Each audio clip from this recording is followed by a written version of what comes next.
कुछ फिल्में होती हैं जो हिट होती हैं, कुछ फिल्में फ्लॉप होती हैं, कुछ फिल्में चर्चित होती हैं, किन्हीं के बारे में कुछ चर्चा भी नहीं होती है। लेकिन जब एक फिल्म विवादित हो जाए, और वो भी एक ऐसी फिल्म जो कि प्रभु श्री राम के जीवन पर बनी हो, यानी कि रामायण, जिसके अनेकों रूप आपने सदियों सदियों से देखे पढ़े, लेकिन उस पर जब आदि पुरुष बनाई जाती है और सवाल उसकी भाषा, इससे पहले आपको याद होगा प्रोमो के समय पहनावे पर जो रूपरेखा थी लोगों की, जो किरदार थे, उन पर बहुत बार उठे।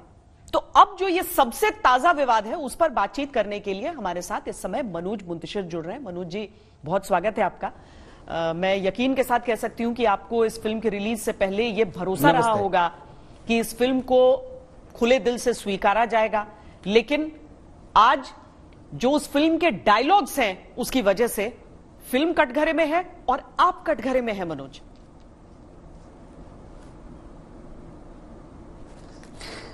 जनता के कटघरे में खड़े होना बड़े सम्मान की बात है, और मैं ये समझता हूं कि जनता को हमेशा हर बार पूरा का पूरा अधिकार है।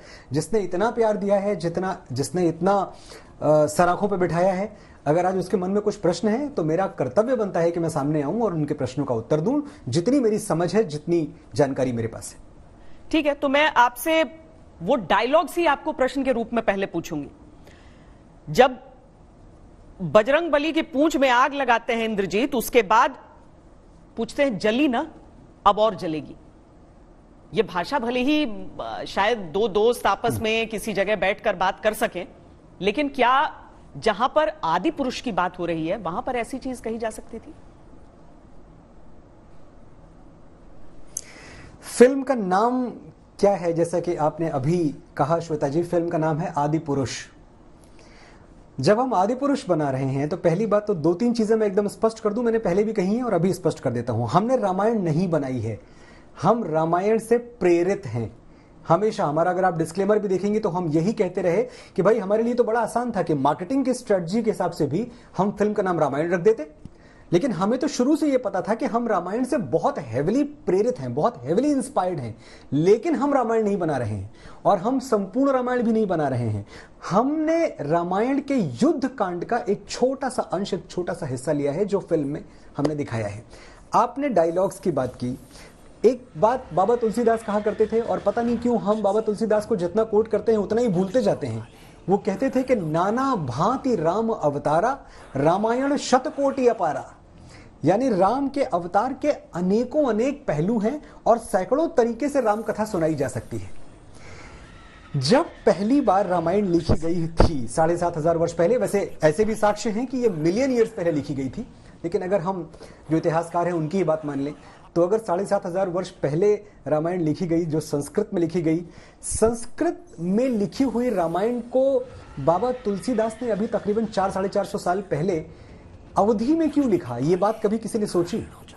ऐसा तो है नहीं कि बाबा तुलसीदास अवधि के जानकार थे, संस्कृत के नहीं थे। He was the biggest Sanskrit scholar of his times. उनसे बढ़िया संस्कृत कौन जानता था? एक से एक ग्रंथ रच डाले उन्होंने संस्कृत में। लेकिन जब राम की कथा कहने की बारी आई तो संस्कृत नहीं, अवधि क्यों? क्या इसलिए कि वो संस्कृत से उनको कोई समस्या थी?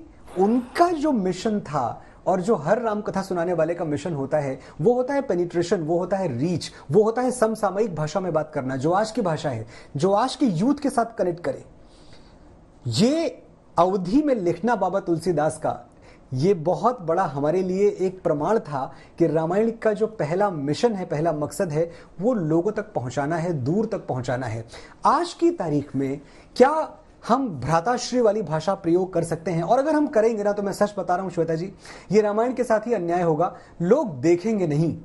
जो हमारा टिकट लेके जनता देखने जाती है, जो हमारे बच्चे हैं, जो हमारा यूथ है, वो यूथ जिस भाषा से कनेक्ट नहीं करता, उस भाषा का सम्मान कर सकता है लेकिन उस भाषा से जुड़ता नहीं है। तो जब हम कोलोकियल लैंग्वेज लिख रहे थे, हम जब सरल भाषा लिख रहे थे, तो सरल भाषा लिखने के पीछे हमारा लक्ष्य एक तो ये था कि बजरंग बली, जिनको हम बल, बुद्धि और विद्या का देवता मानते हैं, बजरंग बली जिनके अंदर पर्वत जैसा बल है, बजरंग बली जिनके अंदर सैकड़ों अश्वों का वेग है, वही बजरंग बली बालक समान भी हैं। उनके अंदर बाल सुलभ जो उनका चरित्र है वो ऐसा है। वो मुस्कुराते हैं, वो हंसते हैं, वो श्री राम की तरह बात नहीं करते। बजरंगबली दार्शनिक बातें नहीं करते। बजरंगबली भगवान नहीं है, भक्त हैं। हमने उनको भगवान बनाया बाद में, क्योंकि उनकी भक्ति में वो पावर था। आप सोचें, अगर आप आदरणीय श्री रामानंद सागर जी की रामायण देख लें तो सागर साहब की रामायण में भी जब उनको पकड़ के लाया जाता है बजरंगबली को रावण के दरबार में, और रावण उनसे पूछता है कि भाई तुमने क्यों इतना विध्वंस मचा दिया, तो वो कहते हैं भूख लगी थी मुझे, मैं 100 योजन का समुद्र पार करके आया था, भूख लगी थी मुझे, फल दिखे मैंने खा लिए। तो यहां तो बहुत दार्शनिक बात भी कर सकते थे ना वो। क्या रामानंद सागर या जो भी लेखक थे रामायण के, क्या उनकी कलम में कोई कमी थी? क्या वो लिख नहीं सकते थे? ये चॉइस है कि बजरंगबली ऐसे ही बात करेंगे, बजरंगबली बच्चों जैसी बात करेंगे। बजरंगबली मनोज, आप कह रहे हैं कि आचरण में गंभीरता है। आप कह रहे हैं कि ये रामायण से इंस्पायर्ड है, ये रामायण नहीं है, इसीलिए इसका नाम भी अलग है। जो आप पर निजी आरोप लग रहे हैं उस पर मैं आगे आऊंगी, लेकिन मैं आपसे ये भी समझना चाहती हूं कि अगर एक और विवादित डायलॉग देखिए, एक रावण का राक्षस बजरंगबली को अशोक वाटिका में जब आते देखता है तो कहता है कि ए तेरी बुआ का बगीचा है क्या जो हवा खाने चला आया। रावण को जब अंगद ललकारते हैं तो कहते हैं कि रघुपति राघव राजा राम बोल और अपनी जान बचा ले, वरना आज खड़ा है कल लेटा हुआ मिलेगा। तो देखिए, अगर आप प्रेरित भी रामायण से हैं और उस पर एक फिल्म बना रहे हैं, तो जो मर्यादा पुरुषोत्तम प्रभु श्री राम के संस्कारों को दिखाने के लिए मां बाप अपने बच्चों को सिनेमा हॉल ले जा रहे होंगे, वो इससे उस हिसाब का संस्कार और उस हिसाब की मर्यादा दिखा पाएंगे? मर्यादा पुरुषोत्तम भगवान श्री राम के संवाद भी आप सुन लीजिए। आपने ही जिक्र किया है, धंस जाए ये धरती या चटक जाए आकाश, न्याय के हाथों हो के रहेगा अन्याय का सर्वनाश। वानर वीरों, कौन है जो तुम्हारा रास्ता रोके, किसको मिला है ये अधिकार, उखड़ जाते हैं पर्वत के पांव जब तुम भरते हो हुंकार। ये मर्यादा पुरुषोत्तम भगवान श्री राम का डायलॉग है। मर्यादा पुरुषोत्तम भगवान श्री राम का डायलॉग है जब वो युद्ध के पहले अपनी सेना को एड्रेस कर रहे हैं, तो वो कहते हैं कि आज मेरे लिए मत लड़ना, उस दिन के लिए लड़ना जब आज से हजारों वर्षों बाद तुम्हारी कहानियां सुनाकर माएं बेटों को बड़ा करेंगी। आज मेरे लिए मत लड़ना, उस दिन के लिए लड़ना जब भारतवर्ष की किसी बेटी पर हाथ डालने से पहले दुराचारी तुम्हारा पौरुष याद करके थर्रा उठेगा। आज मेरे लिए मत लड़ना, उस दिन के लिए लड़ना जब इतिहास में तुम्हारा नाम पढ़कर सम्मान से सर झुक जाएंगे। मर्यादा के लिए लड़ना, लड़ोगे तो आगे बढ़ो और गाड़ दो अहंकार की छाती में विजय का भगवा ध्वज। ये मर्यादा पुरुषोत्तम भगवान श्री राम की पंक्तियां हैं। यही पंक्तियां जब मां सीता के पास जाती हैं, जब मुझे मां सीता के लिए लिखना है, तो मैं मां सीता के लिए क्या लिख रहा हूं?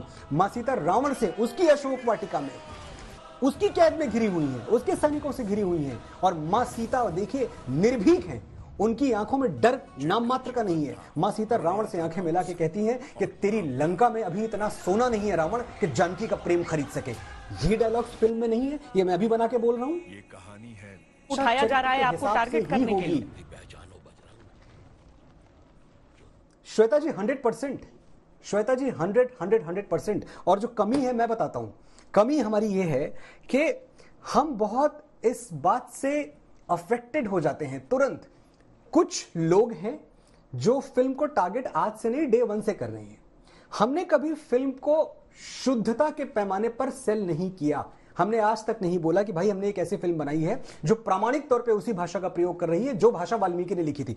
अगर हमें शुद्धता पे जाना था, अगर हमें प्योरिटी ऑफ लैंग्वेज पे जाना था, तो फिर मैं अपनी गलती मानता हूं, मुझे संस्कृत में लिखनी थी रामायण, और फिर तो मैं लिखता ही नहीं क्योंकि मुझे संस्कृत आती नहीं लिखनी। लेकिन शुद्धता कभी मकसद नहीं था, मकसद था पेनिट्रेशन। मकसद था कि जो बच्चे जिनको नहीं पता है कि भगवान राम कौन है, और मैं सच कह रहा हूं, ये बहुत दुखद सत्य है, मैं इतने बड़े चैनल पे बोल रहा हूं, मुझे ये बोलते हुए तकलीफ हो रही है, अंदर से मुझे वेदना हो रही है, लेकिन बच्चे नहीं जानते हैं। 10-12 साल के बच्चे राम के बारे में बस इतना ही जानते हैं कि हाँ ठीक है, कहीं माँ बाप ने नाम ले लिया होगा, एक कहीं तस्वीर घर पे रखी होगी मंदिर में, उससे ज्यादा वो नहीं जानते। अगर हम उनको भगवान श्री राम की कथा पढ़ा रहे हैं, एक ऐसे देश में जहां हमें शाहजहां की, बाबर की 7 पुश्तें पता हैं, और हमें राम के पिता का नाम दशरथ पता है, दशरथ के पिता का नाम तक नहीं पता होगा, हम इक्ष्वाकु आज को जानते ही नहीं। अगर उस देश में हम कोशिश कर रहे हैं कि एक ऐसी फिल्म बनाई जाए जो सनातन के बारे में कुछ बात करे और बच्चों तक पहुंचे, पेनिट्रेट करे, उन तक पहुंचे, इसमें मैं एक बात और बताऊं, सब कुछ सध नहीं सकता है श्वेता जी।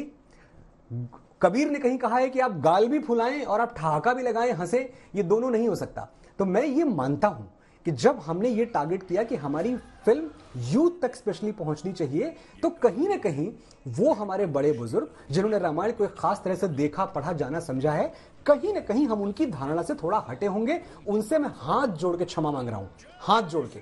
लेकिन ये डेलिब्रेट था, ये गलती से नहीं हुआ है। ये एक ऐसी चीज है जो हमने कॉल ली है कि भाई ठीक है, जो हमारे बड़े बुजुर्ग हैं हम उनसे माफी मांग लेंगे, लेकिन अगर बच्चों तक नहीं पहुंची है फिल्म, और कितनी बार इस देश में ऐसी कोशिश होगी कि कोई फिल्म बने जो इतने बड़े स्केल पे, इतनी बड़ी माउंटिंग पे पहुंचाई जाए सनातन की कथा।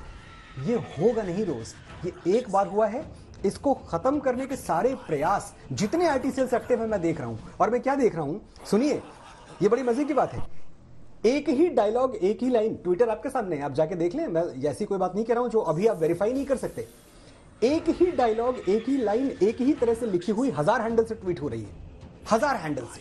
ये क्या पूरी दुनिया एक जैसा सोच रही है? क्या पूरी दुनिया में किसी ने जो डायलॉग्स मैंने अभी आपको सुनाए, इन डायलॉग्स को जहां भगवान श्री राम शबरी के चरणों में बैठ के कहते हैं कि हम जन्म से नहीं कर्म से छोटे या बड़े होते हैं, इस पे किसी का ध्यान नहीं जा रहा है? जब मां सीता कहती हैं कि राघव ने मुझे पाने के लिए शिव का धनुष तोड़ा था, अब उनको रावण का घमंड तोड़ना होगा, इस पे किसी का ध्यान नहीं जा रहा है? 5 डायलॉग उठा के अगर आप मुझे ट्रोल कर रहे हैं तो मैं क्षमा चाहूंगा, लेकिन ये पूरी तरह से टारगेटिंग है। ये आप मुझे कॉर्नर करने की कोशिश कर रहे हैं। ये कुछ लोग हैं जिनको हमारी फिल्म से प्रॉब्लम है, कुछ लोग हैं जिनको थिएटर में गूंजते हुए जय श्री राम के नारों से बहुत बहुत आपत्ति है, क्योंकि जय श्री राम गूंज रहा है, ये घबराए हुए लोग हैं, इनको डर लग रहा है। ये तो इस देश में कभी हुआ नहीं। अभी थोड़े दिनों पहले तक इस देश में अपने आप को हिंदू कहना पाप समझा जाता था, अधर्म। मुझे तो सचमुच लगता था, मैं अपने बचपन की बात बताऊं, जब मैं बड़ा हो रहा था तो मुझे लगता था कि अगर मैंने कहीं कभी हिंदू बोल दिया अपने आप को तो शायद मुझे जेल में ठूंस दिया जाए। आज माहौल बदल रहा है, आज जय श्री राम का जय घोष हो रहा है। मैंने कल थिएटर में मास्क लगा के पिक्चर देखी है आम लोगों के बीच में। मैं आपको टिकट आप चाहें तो वो भी भेज दूंगा। मैं जनता के बीच में देख रहा हूं, वो इन्हीं डायलॉग्स पे जिनका आपने जिक्र किया, इस पे वो हंस रहे हैं, इस पे वो तालियां बजा रहे हैं, इस पे वो खुश हो रहे हैं। ये थिएटर के अंदर का माहौल है। दो तरह के मनोज, एक और चीज को लेकर आपकी आलोचना हो रही है। आप भले कहें कि आप रीच आउट करने के लिए, उस युवा वर्ग की भाषा बोलने के लिए, जो युवा वर्ग शायद इस रामायण की जीवनी, मतलब राम जी की जीवनी को, जिसे हम सब ने बचपन में शायद टीवी पर देखा, लेकिन उसके बाद उस हिसाब से नहीं सामने रखा गया। आप कह रहे हैं कि उसे अप्रोच करने के लिए और उसे टारगेट करने के लिए आप लिख रहे थे, पर क्या इसके लिए गालियां या उस तरह की चीजें, लंका लगा देना, इन चीजों को कोलोकियल माना जाता है? मतलब उस तरह की चीजें होंगी, लेकिन शायद किसी बड़े के सामने हम इस तरह की भाषा का इस्तेमाल न करें कि जो ऐसा करेगा उसकी हम लंका लगा देंगे। या जब विभीषण रावण को कहते हैं कि भैया आप अपने काल के लिए कालीन बिछा रहे हैं, ये चीजों को लेकर भी आपको क्रिटिसाइज किया जा रहा है। काल के लिए कालीन बिछा रहे हैं, एक सुंदर मुहावरा है। मुझे इसमें आप बताएं, काल शब्द गलत है, कालीन शब्द गलत है, इसमें क्या है जो असभ्यता है? जहां किस शब्द में है? और लंका लगा देना नहीं है ना, कि क्या इसमें लंका लगा देना आज के अगर आप प्रारूप में, एक तो लंका लगा देना अभी भी असंसदीय नहीं है। लंका लगा देना एक कोलोकियल, एक स्लैंग है, एक भाषा है, इसको असंसदीय आप नहीं कह सकते। ऐसी कोई लैंग्वेज नहीं कि मैं आपके चैनल पर नहीं बोल सकता। लेकिन जब ये बात हुई थी, मैं सिर्फ ये कहना चाह रहा था कि शायद मैं अपने विट में, अपने ह्यूमर में, मैं ये कहने की कोशिश कर रहा था कि शायद इस मुहावरे का जन्म वहां से हुआ हो, संभवतः। क्योंकि और कौन सी लंका लगती है? लंका लगा देना जिस परिप्रेक्ष्य में आज आप देख रहे हैं, बजरंगबली ने उस परिप्रेक्ष्य में थोड़ी कहा होगा। मेरे लिए ऐसा, और इतनी तो क्रिएटिव लिबर्टी आप मुझे देंगे, मेरे हाथ में अगर लेखनी है, मैं लिख रहा हूं, इतनी तो क्रिएटिव लिबर्टी दें आप मुझे कि मैं अपने तरीके से किसी मुहावरे को सोच पाऊं। लंका लगा देना असभ्यता नहीं है। लंका लगा देना थोड़ा सा राउडी है, ये मैं मानता हूं। इसमें थोड़ा सा एटीट्यूड है, इसमें थोड़ा सा विट है, इसमें थोड़ा सा, अगर मैं और ज्यादा क्रूड होके बोलूं तो हो सकता है थोड़ी सी धमक हो, थोड़ी सी गुंडागर्दी हो, लेकिन असभ्यता नहीं है। और जिसके लिए बोला जा रहा है उसके लिए तो असभ्यता भी बनती है। मुझे इस बात का पे एतराज होता है कि जो भगवान बजरंगबली ने जो मेघनाथ से बोला कि भाई तेल तेरे बाप का, आग तेरे बाप की, कपड़ा तेरे बाप का, जलेगी भी तेरी बाप की, ये तो रावण के लिए बोल रहा है। रावण के लिए हमारे मन में कुछ अत्यधिक स्नेह नहीं जाग उठा है? अचानक मैं देख रहा हूं। एक बात और, पूरी फिल्म में कई बार आपको ऐसी जगहें मिलेंगी जो हमारे यहां वाचन परंपरा है, रामायण को हम जानते कैसे हैं? रामायण को हम वाचन परंपरा से जानते हैं और पठन परंपरा से जानते हैं। हम में से कुछ ने पढ़ा है, कुछ ने सुना है। रामायण सुनाने का तरीका है ये एक। रामायण में जहां भी बजरंग बली आते हैं वहां ह्यूमर अपने आप आ जाता है, और शायद इसीलिए बच्चों से इतना कनेक्ट करती है वो फिल्म। बजरंग बली के आने के साथ ह्यूमर आता है। इस देश के बड़े बड़े कथावाचक, आप गूगल कर ले, मैं आपको कुछ वीडियोस भेज देता हूं, बड़े बड़े कथावाचक इस देश के बरसों से यही लाइन बोलते आ रहे हैं। ये मेरी कोई इजाद की हुई लाइन नहीं है कि मैंने लिख ली, मैंने सोच ली, मेरे दिमाग में आ गई। एग्जैक्टली यही लाइन आप चाहें तो मैं भेज दूंगा और आप चला दीजिएगा अपने चैनल पे। बड़े बड़े अच्छे कथावाचक जिनको हम बड़े सम्मान की दृष्टि से देखते हैं, यही लाइन बोलते हैं कि तेल तेरे बाप का, कपड़ा तेरे बाप का, और जलेगी भी तेरे बाप की। ऐसा ही बोलते हैं। मैंने बोल दिया, फिल्म में आ गया, एक चरित्र ने बोल दिया, आदि पुरुष फिल्म में आ गया। वो आदि पुरुष जिसकी धमक ऐसी है कि थिएटर्स में आप देख लें, जाके नारे लग रहे हैं जय श्री राम के। तो ये घबराए हुए लोगों का पलटवार है, और मैं समझता हूं कि जितने मेरे सनातनी भाई बहन हैं जो मुझे देख रहे हैं, सुन रहे हैं, फिल्म अच्छी या बुरी आपको लग सकती है, इस पे कोई मेरा बल नहीं है, कोई जोर नहीं है, और मैं आपको किसी तरह से ये नहीं बताना चाहता कि भाई हमने तो बहुत अच्छी फिल्म बना दी है। दैट इज योर जजमेंट, आप जज करें अपने आप पे, लेकिन अफवाहों का शिकार ना बने, रूमर्स पे ध्यान ना दें। खुद जाएं, फिल्म देखें, और देखिए जब खुद फिल्म देखने जाएंगे आप, मुझे पूरा विश्वास है इस बात का कि इन सीन्स पे आप भी हंसेंगे। मनोज, आप कह रहे हैं कि कुछ लोग, कुछ खास लोग टारगेट कर रहे हैं, एक ही तरह के ट्वीट्स आपको नजर आ रहे हैं, पर हिंदू सेना ने भी दिल्ली हाई कोर्ट को अप्रोच किया इस फिल्म के विरुद्ध। नेपाल में देखिए कितना विरोध हो गया, जिसके बाद डायलॉग में शायद बदलाव भी किया गया है। नेपाल का विरोध मैं समझ नहीं पाया। मैं इसलिए नहीं समझ पाया कि भाई जबकि कहानी है तब तो नेपाल भारत का अंश हुआ करता था। तो अगर हम भारत की बेटी कह रहे हैं सीता को, तो नेपाल कौन सा भारत से अलग था? नेपाल तो अभी 1903 या 4 की बात है जब नेपाल भारत से अलग हुआ है। Nepal was very much India, Bharat ही था नेपाल, तो भारत की ही बेटी थी उस हिसाब से। तो नेपालियों का ऐतराज मैं समझ नहीं पा रहा हूं, लेकिन हाँ एक बात है कि अगर उनको कोई ऐतराज है तो बड़ा, वो तो हमारे भाई ही हैं, हम ही हैं। मैं नेपालियों को अपने से अलग मानता ही नहीं। तो अगर उनको किसी तरह का ऐतराज है तो मैं समझता हूं कि अगर मुझसे बात करेंगे तो मैं उनको ये समझा पाऊंगा कि जबकि बात हो रही है तब जानकी भारत की ही बेटी हुआ करती थी, और राष्ट्र के तौर पे भारत और नेपाल आज भी अलग नहीं है। हो सकता है देश के तौर पे अलग हो सकता है ज्योग्राफिकल बाउंड्रीज हमारी अलग है, हो सकता है क्या है ही, लेकिन राष्ट्र के तौर पे बहुत कुछ ऐसा है कि भारतीय राष्ट्रीयता की धमक नेपाल तक सुनाई पड़ती है। मनोज, जिस तरह की आलोचना हो रही है उसमें आपने हिंदू सेना वाली बात पे हालांकि अपना स्पष्टीकरण नहीं दिया है इस पर, कि अगर हिंदू संगठन भी आप लोगों के खिलाफ खड़े हो रहे हैं और कह रहे हैं कि उनके आराध्य को, जी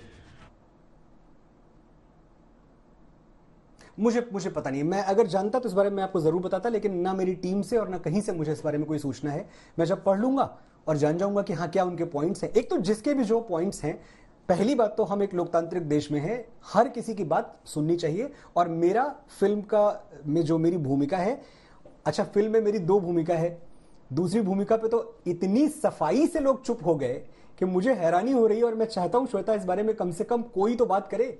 मेरी फिल्म में एक और भूमिका है, और वो बहुत बड़ी भूमिका है। मैंने फिल्म के गीत लिखे हैं, वो गीत जो लोगों को रोमांचित कर रहे हैं, वो गीत जो करोड़ों की तादाद में देखे जा रहे हैं, वो गीत जो लोगों के लूप में, प्लेलिस्ट में बज रहे हैं। जन्म जन्म की खोज बताएं, राम से चल के राम पे आए, ये गीत भी मैंने ही लिखे हैं। वही जिसको आप, जिसकी निंदा करने पे लगे हुए हैं कि मैंने तो पता नहीं क्या बजरंग बली के लिए लिख दिया। जन्म जन्म की खोज बताएं, राम से चल के राम पे आए, प्रेम कोई हम और न जाने, राम से रूठे राम से माने, राम सिया की करुण कहानी, एक है चंदन एक है पानी। ये सब भी मैंने लिखा है, इसके बारे में कोई बात नहीं करेगा। इसके बारे में कोई आईटी सेल चर्चा नहीं कर रहा है। कोई आईटी सेल नहीं लिख रहा है कि मनोज मुंतशिर ने लिखा है राम के चरित्र के बारे में कि थरथराए धरा जब धनुष लेके आता है तू। श्री राम है हमारे, ये भगवान राम, पराक्रमी राम। थरथराए धरा जब धनुष लेके आता है तू, जो असंभव को संभव करे वो विधाता है तू।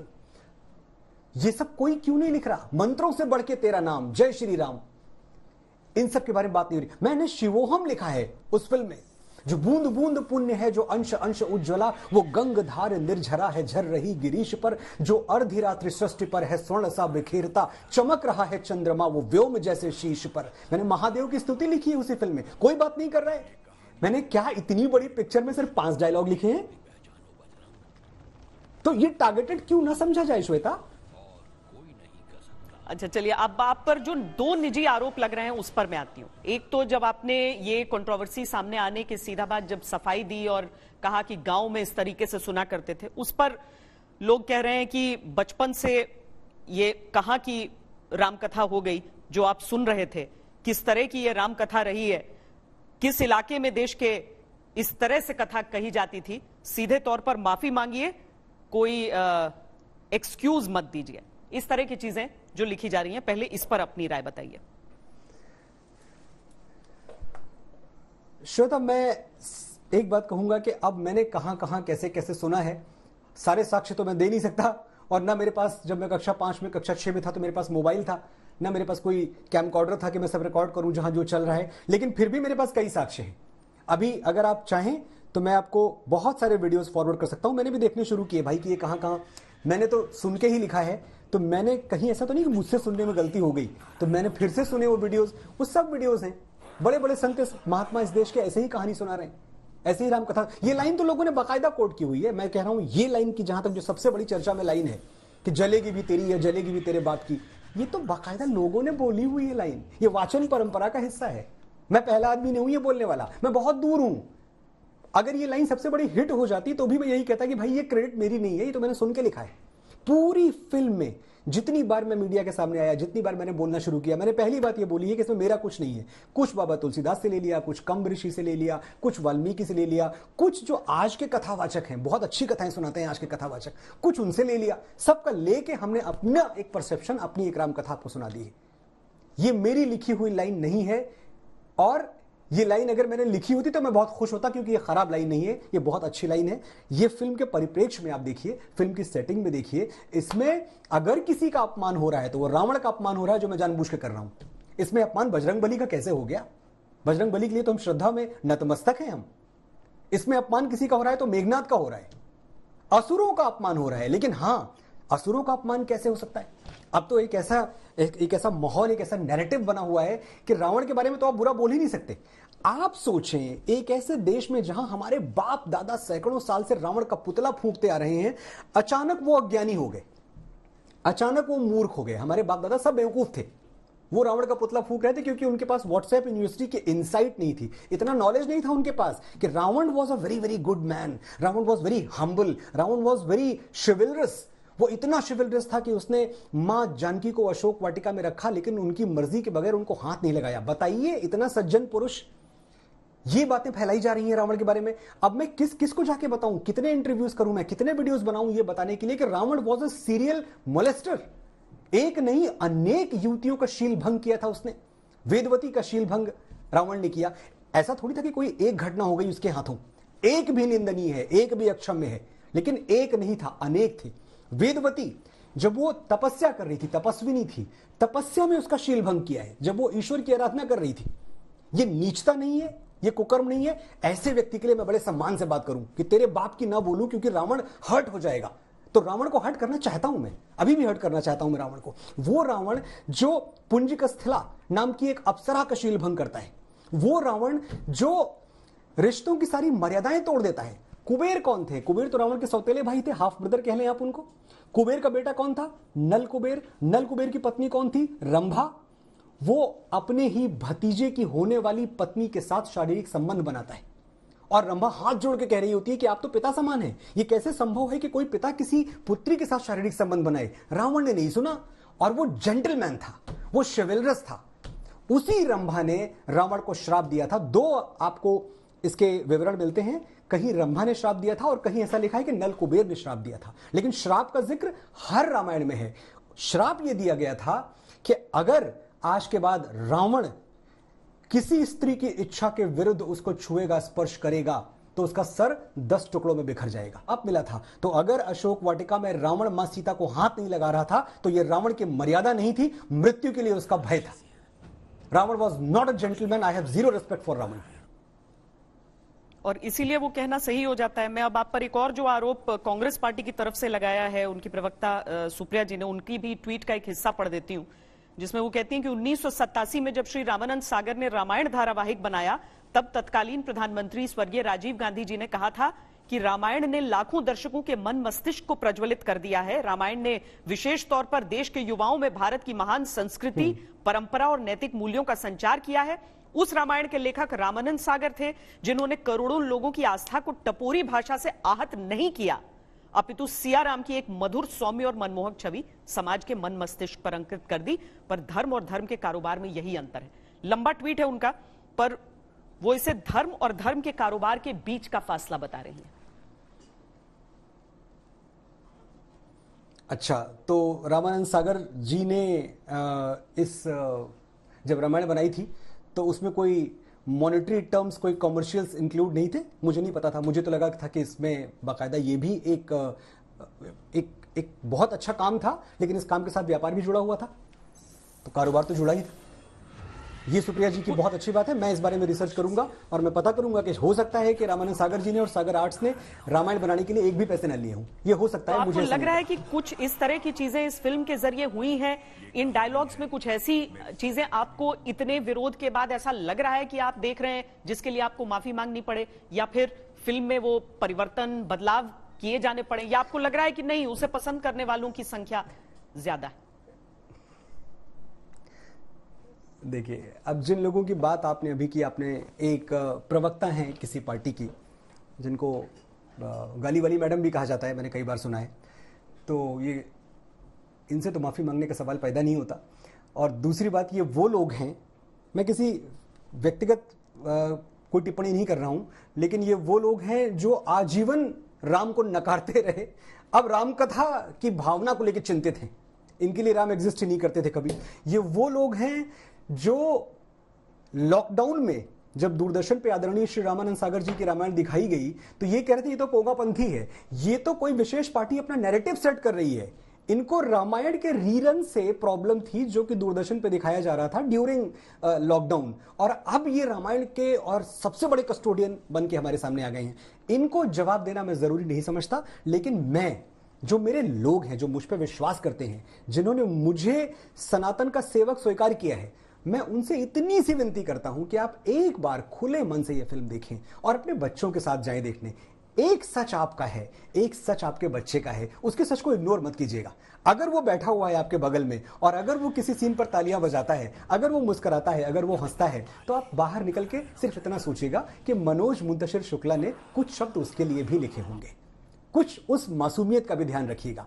इसके बाद चलने दीजिए। आज कल फिल्म का पहला दिन था।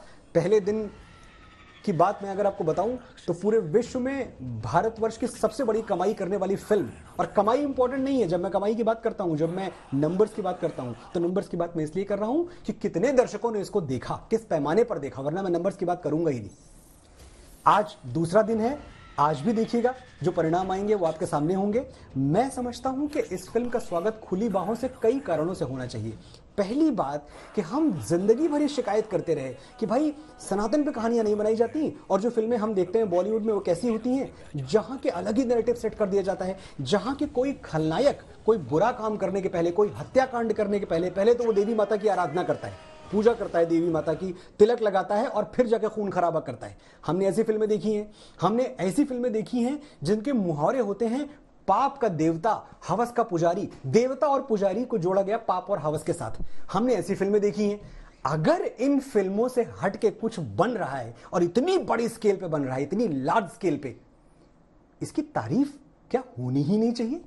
क्या इतनी भी संवेदना हम खो चुके हैं कि एक बार पीठ थपथपाएं उन लोगों की जिन्होंने ये मर्दानगी दिखाई कि चलो ठीक है यार, करेंगे, भगवान राम की गाथा पहुंचाएंगे। और क्या हमको नहीं पता था श्वेता, जब पहले दिन इस फिल्म में हम हाथ डालते हैं, हमको पता था कि ये हवन की वो अग्नि है जिसमें हाथ जल भी सकता है, ये हमको पता था। तो क्या करें, हम दिए जलाना छोड़ दें? सिर्फ इस डर से कि ये चिराग हाथ जला देगा हम दिए जलाना छोड़ दें? हम तो बनाएंगे। जितनी हमें समझ है, समझ पे, बुद्धि पे कोई मैं दावा नहीं कर रहा, मेरी समझ कम हो सकती है, मेरा ज्ञान कम हो सकता है, लेकिन मेरी भक्ति में, मेरे समर्पण में और राम कथा के प्रति जो मेरा स्नेह है उसमें रंच मात्र भी, इतनी सी भी कमी नहीं है। जब प्रोमो इसका रिलीज हुआ था फिल्म का, उसी समय ट्रेलर, एक तरफ ट्रेलर फिल्म का, दूसरा ट्रेलर उस विवाद का और विरोध का आप लोगों को दिख गया था। उस समय लगा नहीं कि थोड़ा सा और केयरफुल हो जाना चाहिए था? नहीं, देखिए, ओम राउत का यूनिवर्स है वो। ओम राउत ने ये कहानी एक विशेष तरीके से सुनानी चाहिए। अब अगर आप देखेंगे, रामायण जो वाल्मीकि ने लिखी और रामायण जो तुलसीदास ने लिखी, उन दोनों रामायणों में बड़ा अंतर है। बहुत बहुत बहुत फर्क है। एक नहीं, मैं कहता हूं अनगिनत आपको प्रसंग मिलेंगे जो कि वाल्मीकि रामायण में है ही नहीं और तुलसी रामायण में है। केवट नहीं है। अगर आप देखेंगे तो वाल्मीकि ने कभी केवट का कहीं जिक्र नहीं किया, बाबा तुलसी ने किया है। लक्ष्मण रेखा का जिक्र कहीं है, कहीं नहीं है। परशुराम लक्ष्मण जो संवाद है उसका जिक्र एक में है, दूसरे में नहीं है। इस तरह की अनेक चीजें हैं। तो ये चीजें जोड़ी क्यों गई? गिलहरी वाला जो सीन है अगर आप देखें, शबरी के जूठे बेर खाने का जिक्र, मुझे लगता है कि शबरी से मिलने का जिक्र है, लेकिन शबरी के जूठे बेर खाए ये लोकोक्त में आ गया, ये जनश्रुति का हिस्सा बन गया और हमने इसको भी शिरोधार्य कर लिया कि अच्छी बात है, सीखने को मिल रहा है। तो रामायण की कहानी में बहुत कुछ जुड़ता घटता रहा है। ये कोई नई बात पहली बार हम नहीं कर रहे हैं। जो हुआ है सच्ची श्रद्धा के साथ हुआ है। अगर मैं दोषी हूं किसी का, तो एक सवाल अपने आप से पूछें, और इस सवाल का जवाब अगर आपको आता है कि नहीं, इस सवाल का जवाब नेगेटिव में आ रहा है, तो मनोज मुंतशिर आपका अपराधी है। फिर आप मुझसे कहिए तो शायद मैं क्षमा भी मांग लूं। क्या रामायण की मूल भावना के साथ कोई छेड़छाड़ की गई? क्या हमने भगवान श्री राम को गलत और रावण को सही दिखा दिया? क्या हमने बजरंग बली को ऐसा दिखा दिया जैसा उनको नहीं देखना था? क्या वो राम भक्त नहीं दिखे फिल्म में? क्या मां सीता का जो सतीत्व था, जो उनकी पवित्रता थी और जिस तरह से उनका विश्वास अटल था, क्या वो आपको फिल्म में नहीं दिखा? क्या अंत में सत्य की विजय और असत्य की, अधर्म की पराजय फिल्म में नहीं दिखाई गई? अगर ये सब हमने नहीं दिखाया है तो फिर हम आपके अपराधी हैं और आप हमें कहीं से पहले हम क्षमा मांग लेते हैं। लेकिन अगर ये सब हमने दिखाया हुआ है तो कैसे दिखाया है, किस क्रिएटिव लिबर्टी के साथ दिखाया है? थोड़ा सा जो आपने बाबा तुलसीदास को, जो उनको मैं कह रहा हूं फ्रीडम दी, जो उनको स्वतंत्रता दी, वो थोड़ी सी, हम बहुत छोटे लोग हैं, हम तो खैर उस तुलना में क्या, उस कतार में 10,000 में भी मेरा नंबर नहीं आएगा कम से कम, लेकिन मैं उनका भक्त बहुत बड़ा हूं। तो मैं बस ये चाहता हूं कि जो आपने देवता तुल्य मेरे बाबा तुलसीदास को फ्रीडम दी, उतनी थोड़ी सी स्वायत्तता मुझे भी दें और ये समझे कि हाँ ठीक है, मनोज मुंतशिर ने इस कहानी को ऐसे देखा। बहुत बहुत शुक्रिया मनोज मुंतशिर हमसे बातचीत करने के लिए। विवाद अभी चल रहा है, कम से कम और कहीं नहीं तो सोशल मीडिया पर दिख रहा है, लेकिन सोशल मीडिया किसी फिल्म की लोकप्रियता या उसकी स्वीकार्यता का पैमाना है या फिर थिएटर में जाते लोग, ये चंद दिनों बाद स्पष्ट होगा। फिलहाल बहुत शुक्रिया आपका चर्चा के लिए। थैंक यू, धन्यवाद।